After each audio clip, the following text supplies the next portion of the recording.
Well, hello, and thank you for joining us at ATIA 2022. I'm Caroline Van Houw with ATIA, and I'm delighted to be moderating this education session for both our in-person audience in Orlando and our virtual attendees online. And I'm joined by Sarah Wiles from PRC Sortillo, who is co-moderating with me. We'll be moderating the online chat and also acting as the voice of our virtual audience during today's session. Thank you to Habitat Learn for providing session captioning.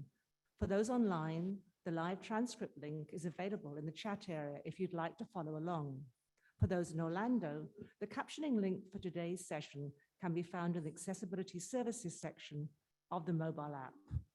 We also thank T-Mobile Accessibility for sponsoring ASL interpretation at ATIA 2022.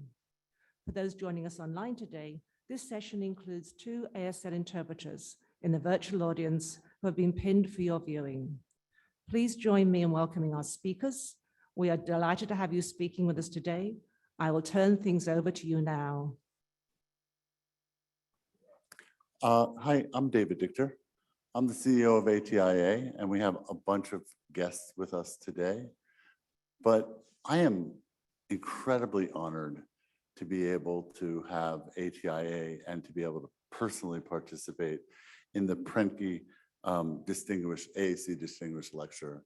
This is our second year of participating with our sponsor, PRC Sortillo, and the folks who helped in this process, and all the courageous folks who put in a nomination to be part of this. This award has been going on for a long time, and you'll hear from Gail and you'll hear from Dave about the history.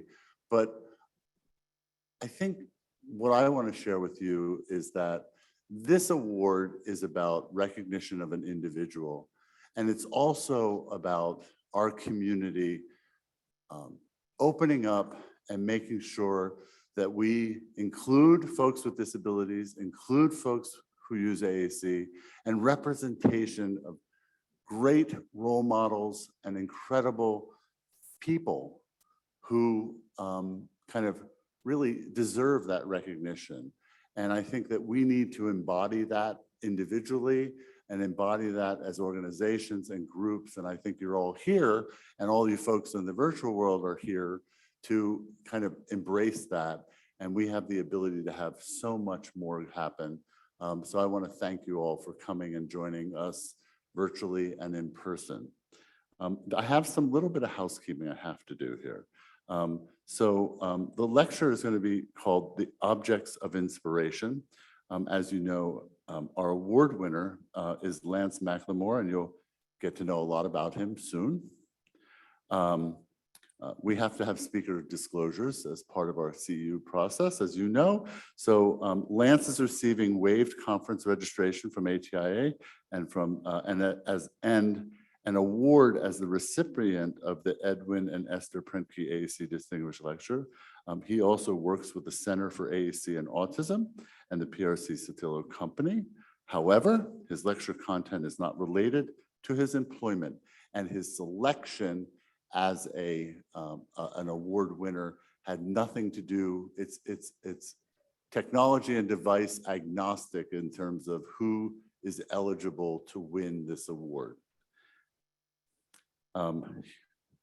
Gail Van Tatenhove.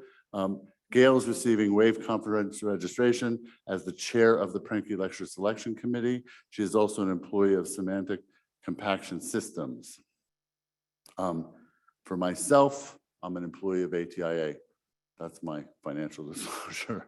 The session is focused on a case study of a person who uses augmentative and alternative communication to communicate, who is the recipient of this annual Prentke AAC Distinguished Lecture Award. The lecture is hosted by ATIA at its annual conference and is sponsored by PRC Sortillo. Learning objectives, the learning objective, you can read these, but the learning objective is to celebrate someone and to celebrate their accomplishments and to celebrate folks with AAC who use AAC. That's the objective. So you can read these individual objectives. Caroline, I hope that's okay for your CEU stuff. So we will have an evaluation session. Feedback will be in is very important. Please be sure to complete the session evaluation. CEUs for virtual folks will be part of your virtual session. And for those of you who are getting CEUs, we have ACVREP, AOTA, ASHA, CRC, and ISET CEs are approved for this session. And then you can visit atia.org 2020 to CEUs. So I'd like to introduce Gail Van Tatenhove. She is the chair of our Prentke Lecture Selection Committee. And she has a bit about the story behind this lecture and its history, which is a long history.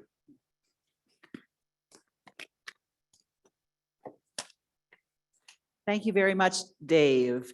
As he said, I am the chair of the Prentke Lecture Selection Committee, and I'd like to acknowledge and thank the other members of the committee. Made sure I wrote them down because I have senior moments and I would forget you. Angela Stanridge, are you here, Angela? I see you over there. Thank you, Angela. Carol Zangari, I believe she had to go back to South Florida. Amy Goldman is on our committee, as well as Sarah Wild. Oh, I see Amy way in the back and Sarah Wild. So thank you. We had 16 extraordinary nominees to choose from this year.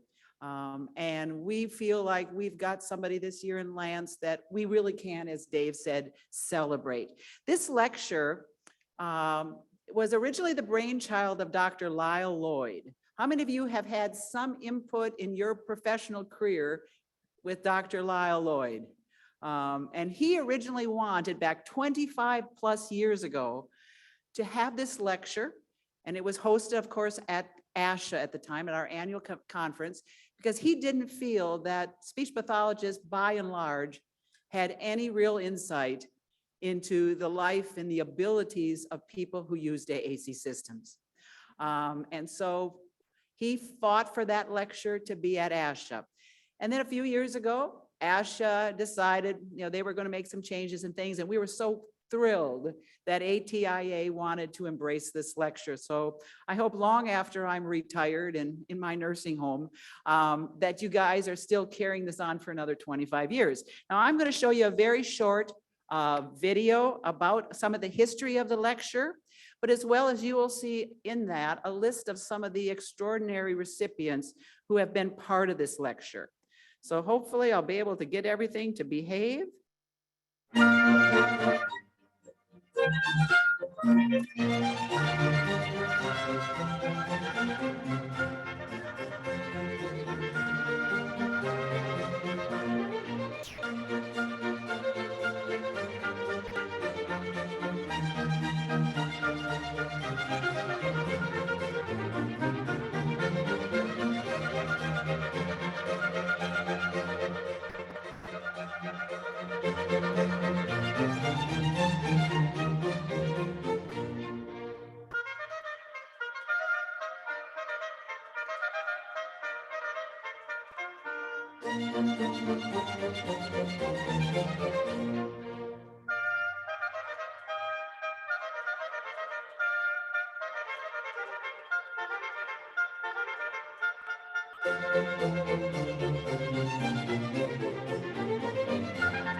Oh,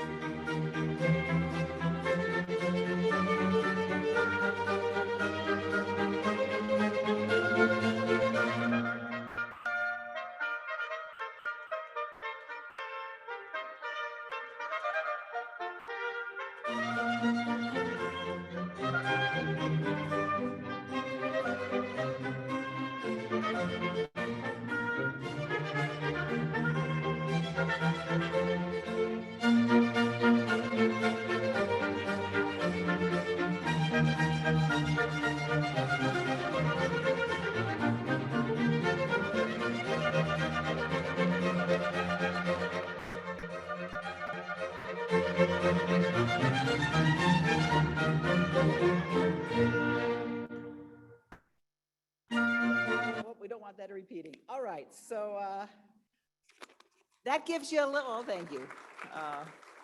So when you say to people, I went to the Prentke lecture, now you know a little bit about who Ed Prentke and Esther Prentke were. So that gives you a little insight into that. All right, I'm going to pass this off to Dave, who's going to introduce Dave. Thanks so much, Gail.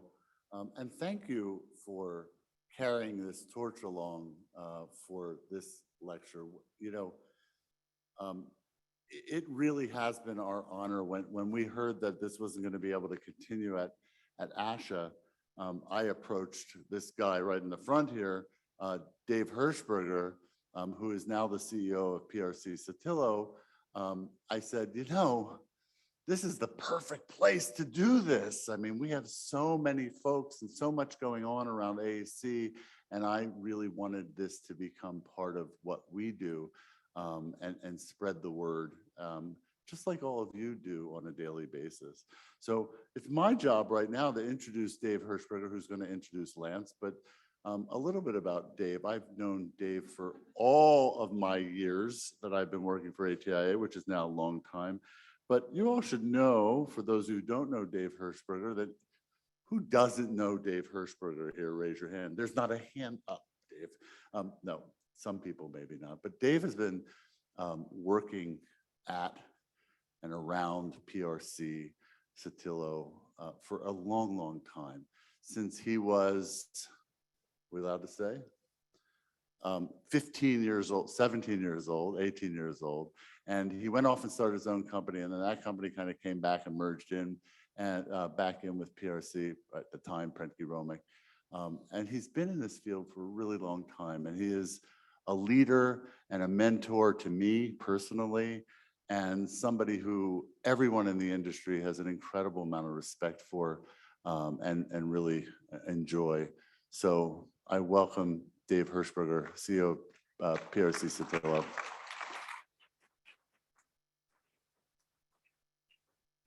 He's going to swap Lance up there now. And we want Lance's cap.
And this year is no exception.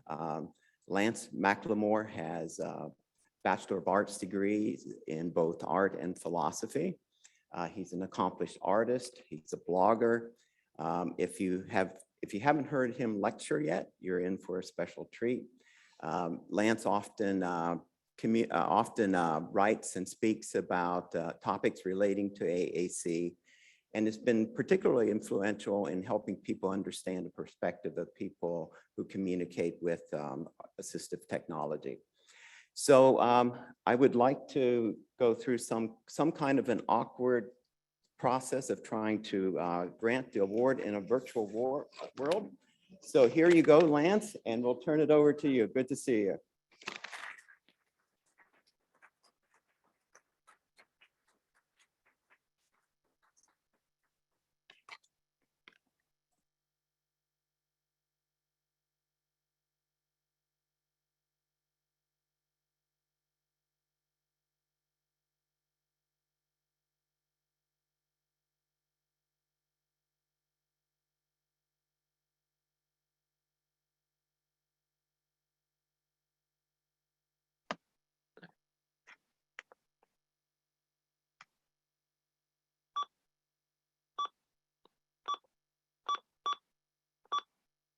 Can everyone hear me okay?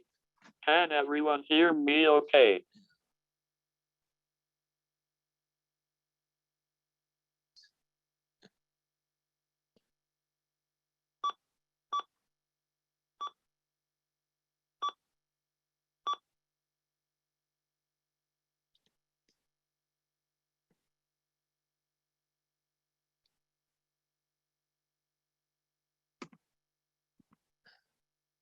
Some time ago, I was watching random videos on YouTube. I came across a TED Talk. The lecturer was a woman named Stella Young. Her lecture was very thought-provoking for me.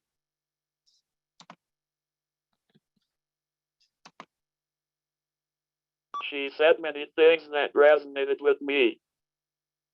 Her lecture was about the objectification of people with disabilities, but specifically how we are treated as objects of inspiration. She calls this representation of us in the media as inspiration, porn. It is some meme, news story, interview, or other form of media which contains a story or anecdote about a disabled person intended to inspire other people.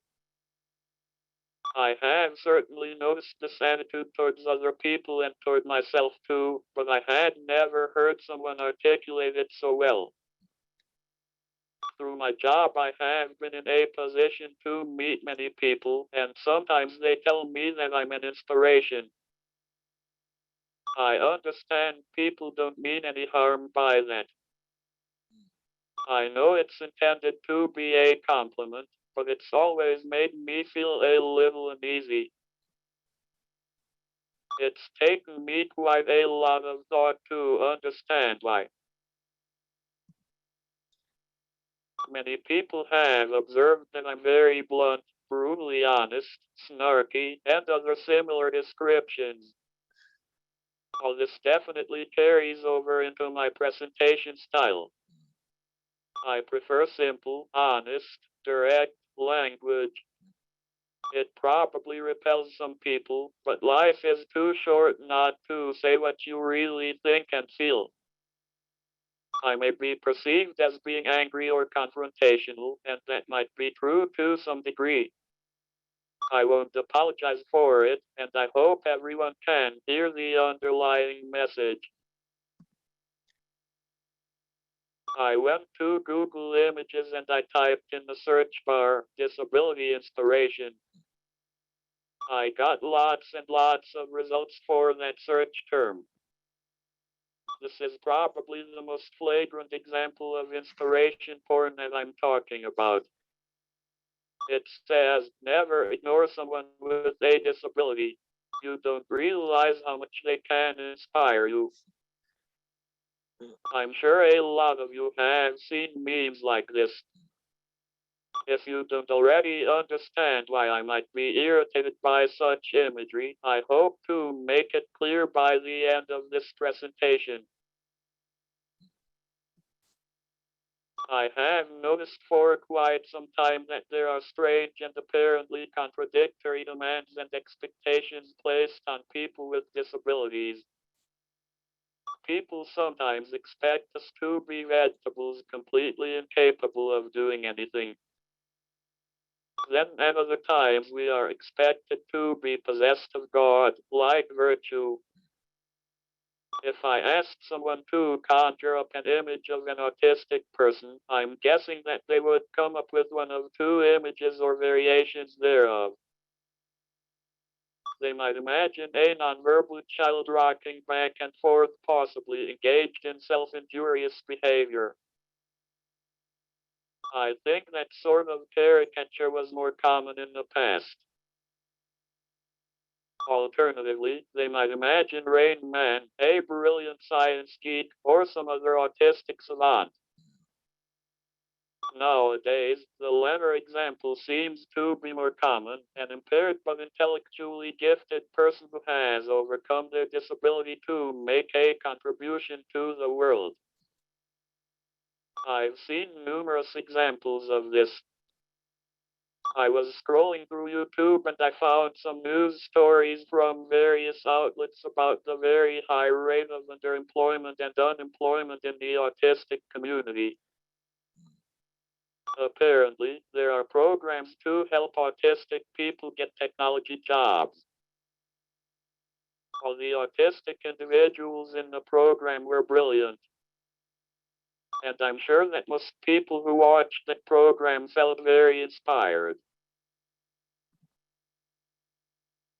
These are other examples of how we are represented in the media, mostly gross caricatures.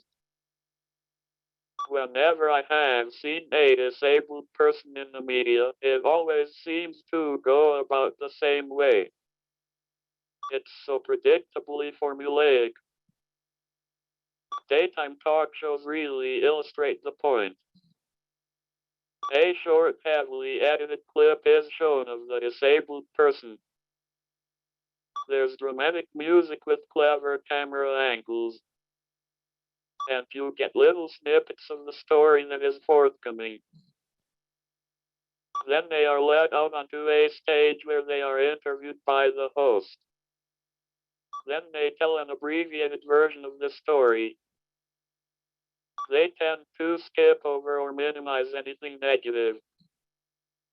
They don't dwell too long on the feelings of anger, frustration, depression, isolation, and so forth. Most disabled people know consciously or otherwise what they're not supposed to say. The interview is saturated with disgustingly saccharine, platitudes, and bromides, and the audience can't get enough of it. If all this inspiration was food, their stomachs would explode. It's like a religious experience. It's the sort of feeling you get looking at a beautiful painting, listening to a good song, etc. There's just one little problem. It's not real, at least not completely. It's a sensationalized delusion. Unfortunately, for most people, this is the only exposure they have to people with disabilities.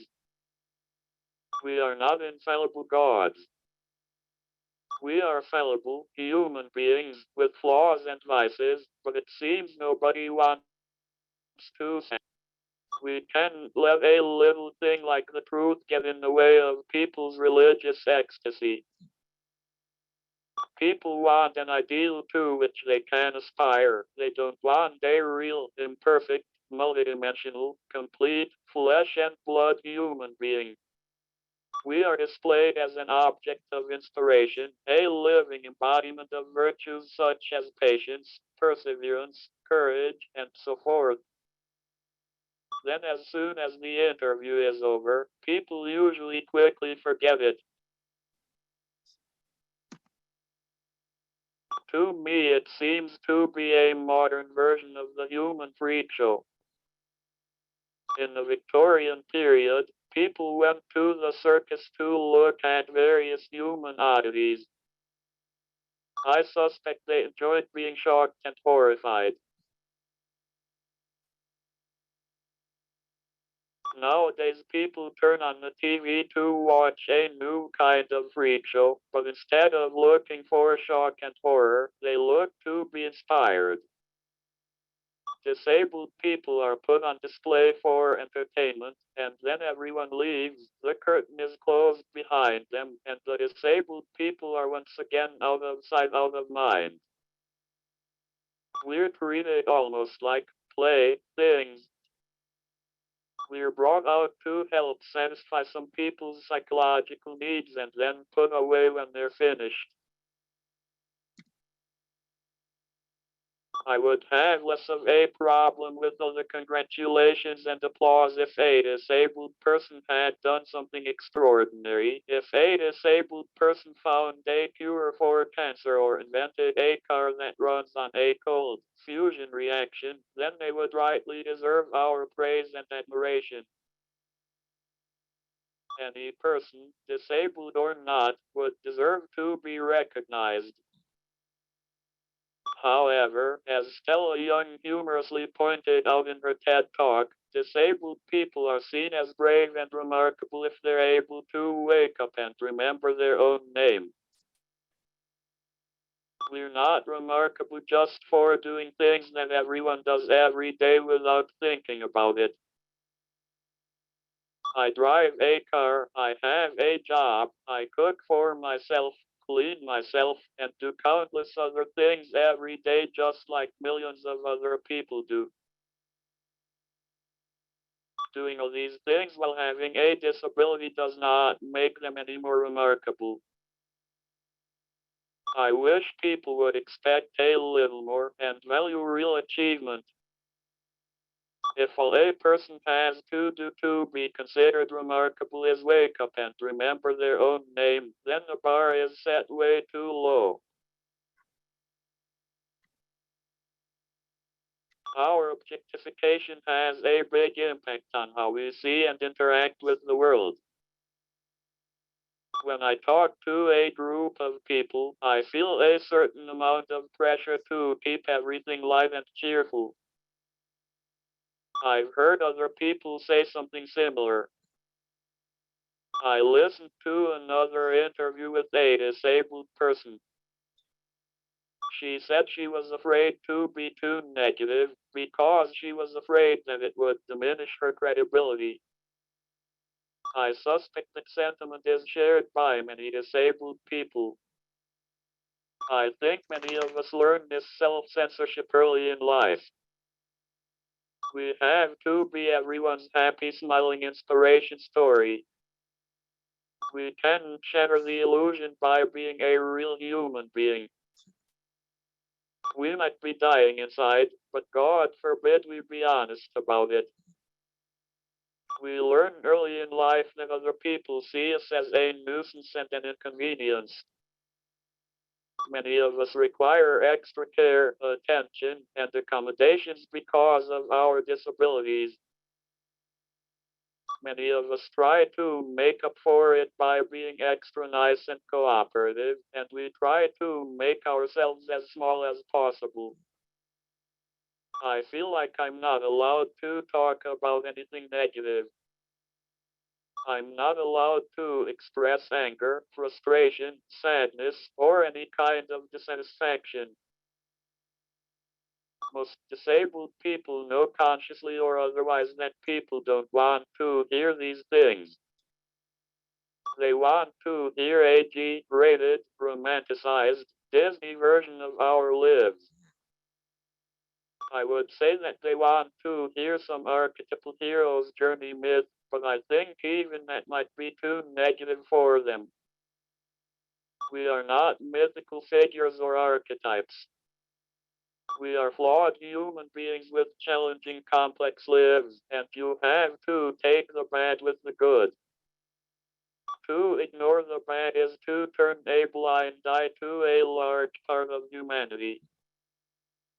I think our adversities shape who we are much more than our fortunes. Nobody's life is all sunshine and roses. And we should feel like we can discuss our lives in a more comprehensive way. We shouldn't feel pressured to hide the bad, because it's important to be able to discuss the negative parts. It's the only way they can be addressed and changed. I want to make it clear that I'm not saying that people with disabilities shouldn't be seen in the media. I'm also not saying that they shouldn't tell their stories. What I have a problem with is the way disabled people are fetishized and put upon a pedestal. Why do you put anything upon a pedestal? You do it because you believe that it's rare, valuable, or has some quality that's uncommon. Whatever supposedly rare qualities you imagine that disabled people possess, I can assure you that we don't have a monopoly on them. Courage, patience, perseverance, and so forth are not rare. A fireman who runs into a burning building to save someone is courageous. A college student slowly working towards a degree exercises patience. A woman working her butt off to support her family after her husband dies exercises perseverance. The examples abound. I'm guessing that many people would assume being put upon a pedestal and admired so much would be a great thing, but it can be quite destructive. If I'm sitting upon my pedestal, I'm apart from everyone else, isolated. I'm like a sculpture in a museum inside a glass box. I feel like a fraud because I know I'm not and can never be what people expect. And I have no desire to try. It's been forced on me. I don't want to be separated from the world. I want to be an active participant. I want to do all the things that everyone does every day without thinking about it. The pedestal is a prison, and I want no part of it. I suppose there's an obvious question. If I'm so against disabled people being treated as inspirational objects, then ideally how should other people treat us and interact with us? The short answer is that I would like people to treat us and interact with us the same way that you would with anyone else.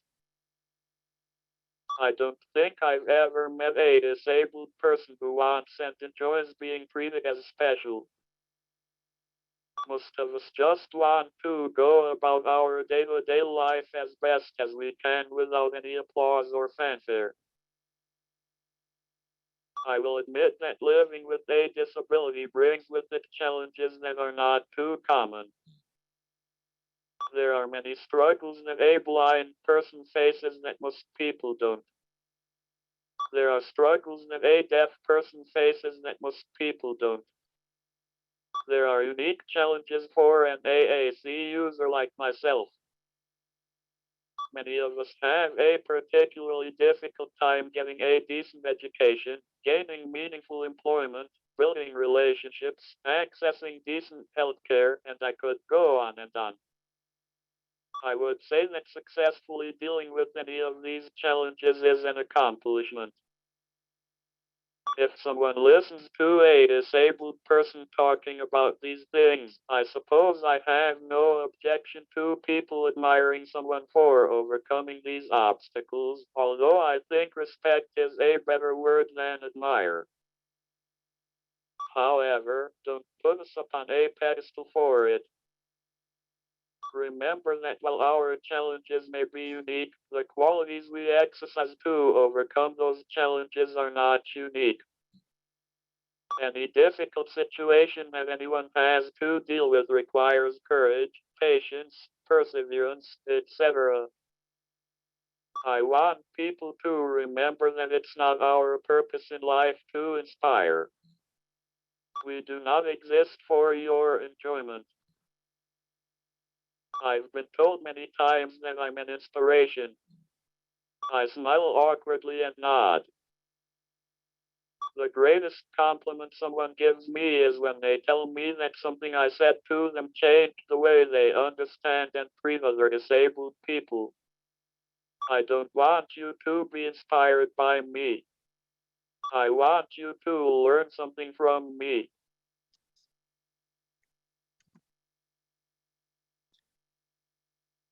Here's another example of some inspiration porn. The words are as follows. The only disability in life is a bad attitude. I really like Stella Young's response to this quote. She said, quote, that quote, the only disability in life is a bad attitude. The reason that's bullshit is no amount of smiling at a flight of stairs has ever made it turn into a ramp.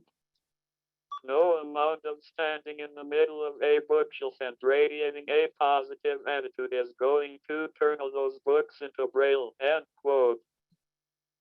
This belief can reinforce unhelpful and damaging attitudes. Like disabled people just need a good attitude and all their problems will be solved. If someone accepts this logic, then if a disabled person is having a hard time in life, it must be their own fault resulting from their own shortcomings. In other words, they just have a bad attitude. And it would also follow from that nobody else needs to do anything about it. It seems awfully convenient for a large part of the population, because if there is some problem or injustice that disabled people have to deal with, then non-disabled people don't have to lift a finger to do anything about it.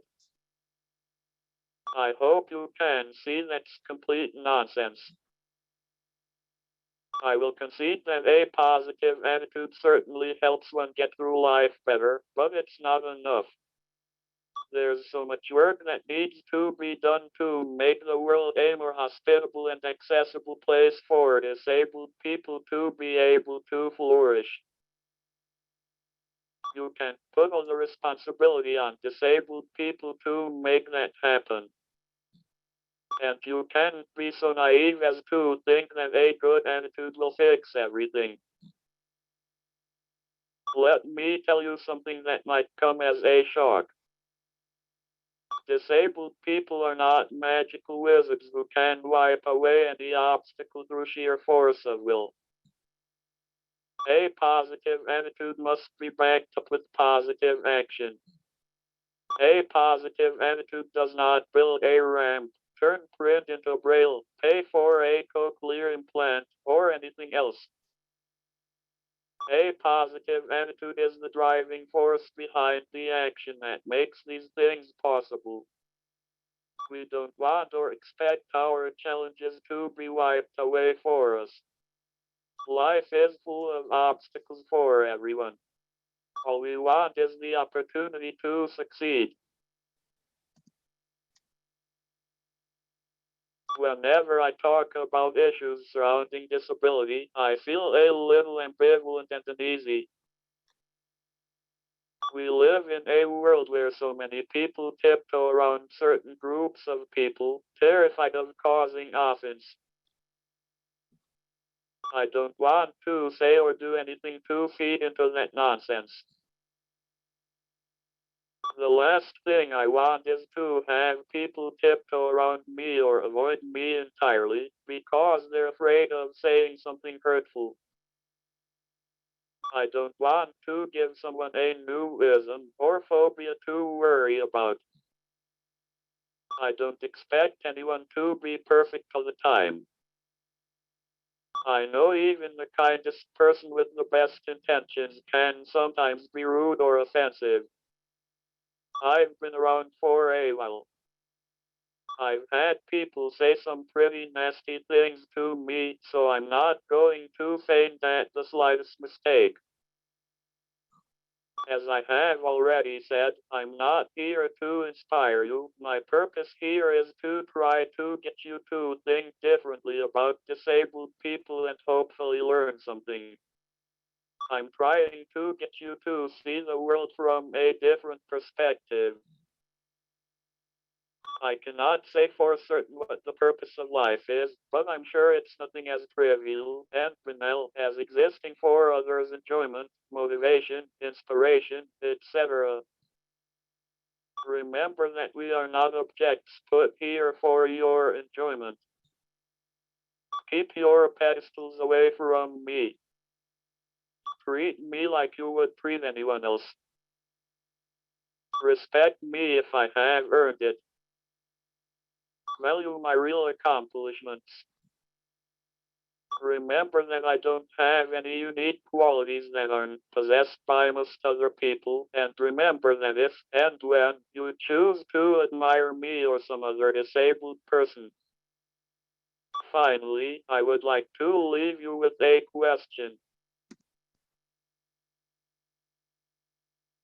If my disability inspires you, what difference in the life of others have you been inspired to make?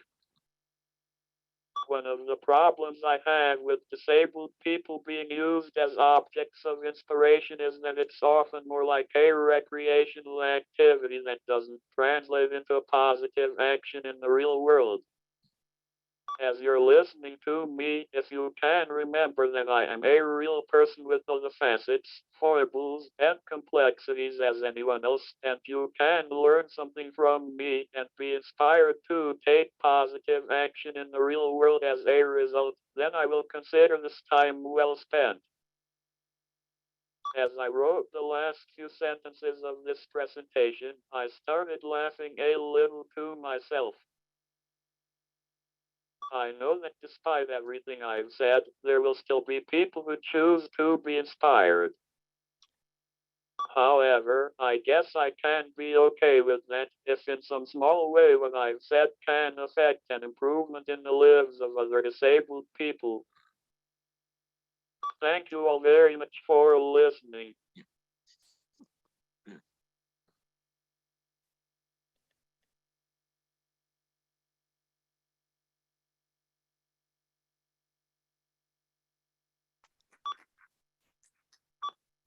Wow.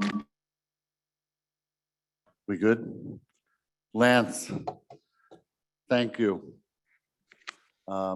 We have a Q&A period now. But Lance, I hope the folks that you do inspire are other folks with disabilities who understand your openness and your honesty and your directness, because we need more of that, and that's part of this whole lecture series. So I want to thank you for being open and honest and direct and helping to teach us, or some of us not disabled, to listen and not just hear your words, but listen to what you're saying. So thank you from me personally, and I think folks in the room and folks in the virtual room as well. I want to open this up because we have about 15 minutes to anybody who has any questions for Lance. We'll start with for somebody in the room, and then we'll switch back and forth. There's somebody, I can't see you guys in the back. I think we have a question from the virtual room. We'll have to do some audio switching here, Lance, because I can't have my mic on while you have your mic on. So from the virtual room, Caroline or Sarah? Hi, Lance. There's been lots of thank yous and specifics and generalities that have come through the chat. A theme so far has been whether you have a book or are considering writing one. Several people have suggested that I write one, but I'm not sure what I would write or if anyone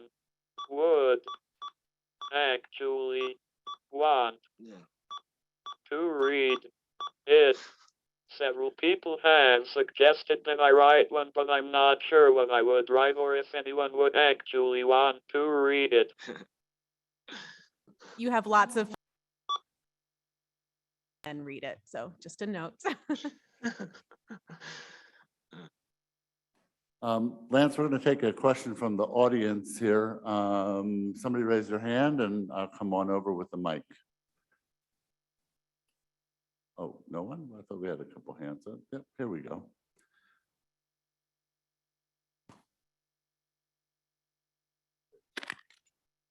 Hi, my name is Tracy.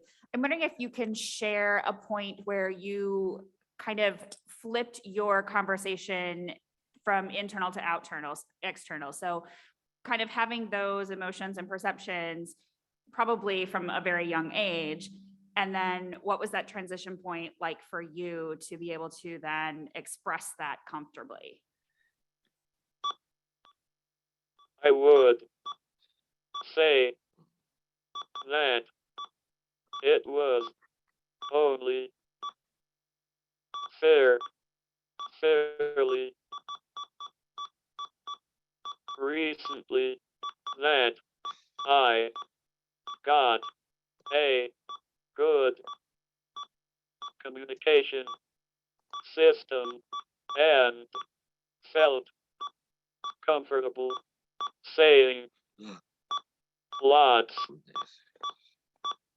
things like I do now. I would say that it was only fairly recently that I got a good communication system and felt comfortable saying things like I do now. The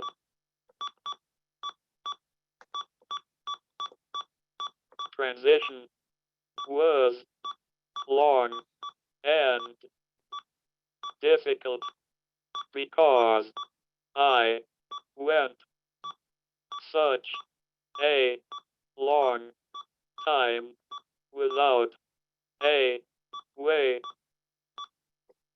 to communicate, and I guess I got used to being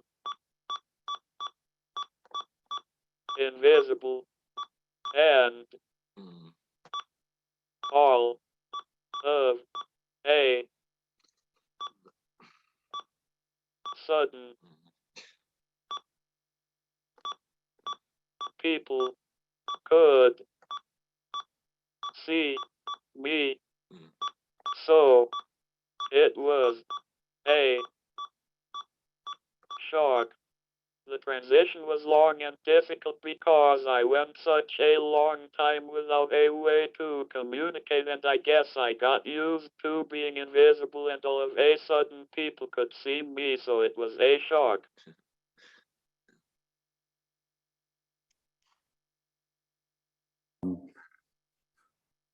Caroline and Sarah, I see your hand waving. You have a question from the virtual room.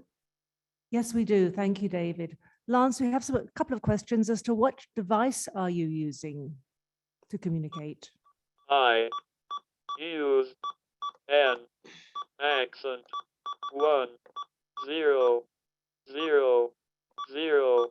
with lamp words for life. I use an accent 1000 with lamp words for life. Can we do one more, David? Sure can. It was a great question. The question says, I have an 11-year-old son who has a disability and is also an AAC user. Do you have any advice for how he can respond to people treating him as inspirational for just living his normal life?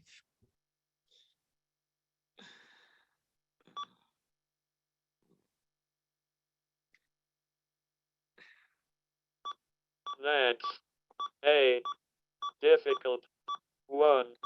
It's not easy to break people of that without being offensive. That's a difficult one. It's not easy to break people of that without being offensive. I suppose I would ask them if they would say that if I didn't have a disability, I suppose I would ask them if they would say that if I didn't have a disability.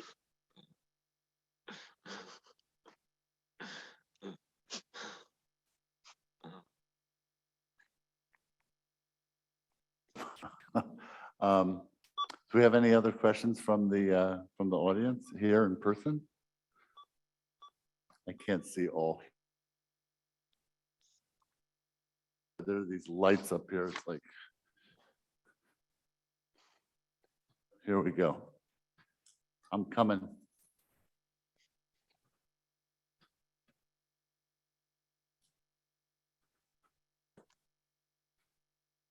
Okay. Speaker is here. Got it. What are your suggestions on the language suggestions that we can do to interact with media that is around the inspiration narratives of people who have differing abilities?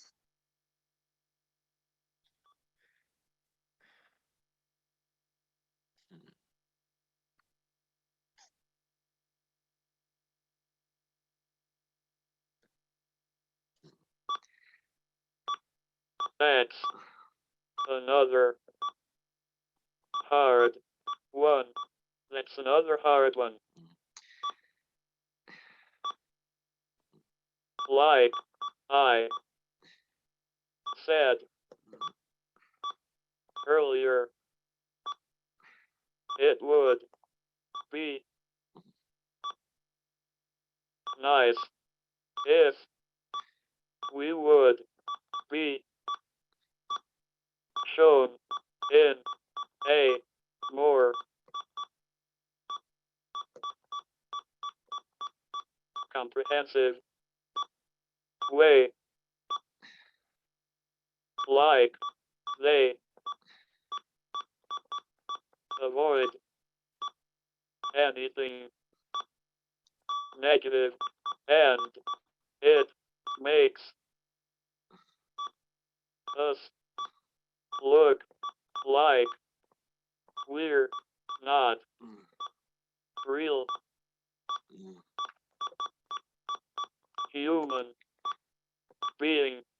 beings. Like I said earlier, it would be nice if we would be shown in a more comprehensive way, like they avoid anything negative, and it makes us look like we're not real human beings. I want people to see that in most ways we're like them, with the same problems and desires, and we're not Superman or whatever. I want people to see that in most ways we're like them, with the same problems and desires, and we're not Superman or whatever.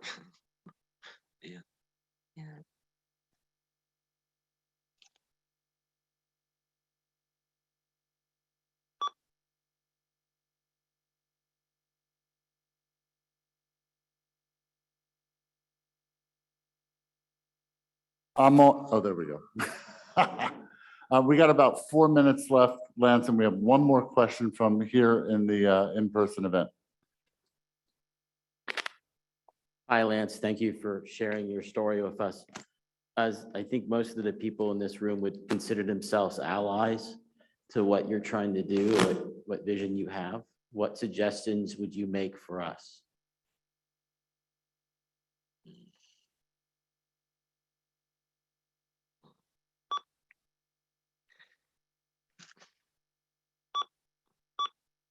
I think the most important thing people such as you can do is to help us to be able to speak for ourselves. I think the most important thing people such as you can do is to help us to be able to speak for ourselves. In the end, it's up to us to say what we want and need, but we will need some help to get to that point. In the end, it's up to us to say what we want and need, but we will need some help to get to that point.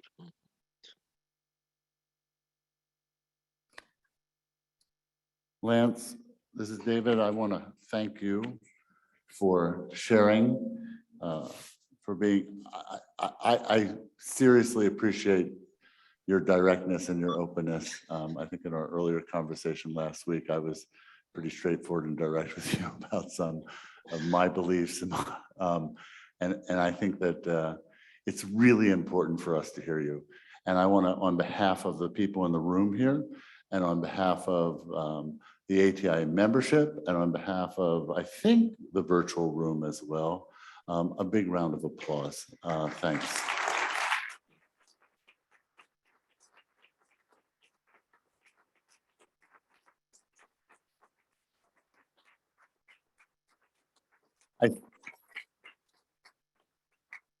I think you're going to get a lot of emails, and I hope you have the time to respond to them all.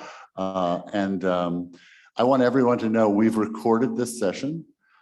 It is going to be posted in the ATIA Learning Center.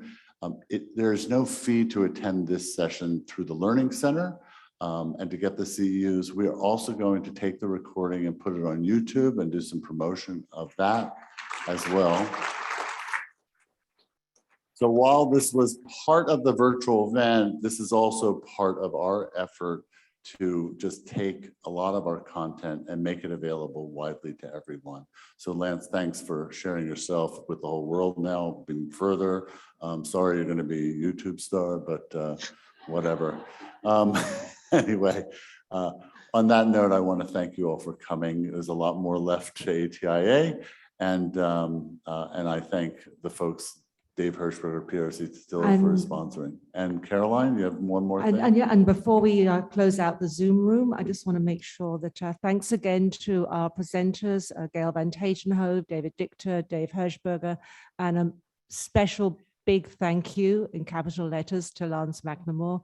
Thank you so much, Lance, for sharing your perspective with us.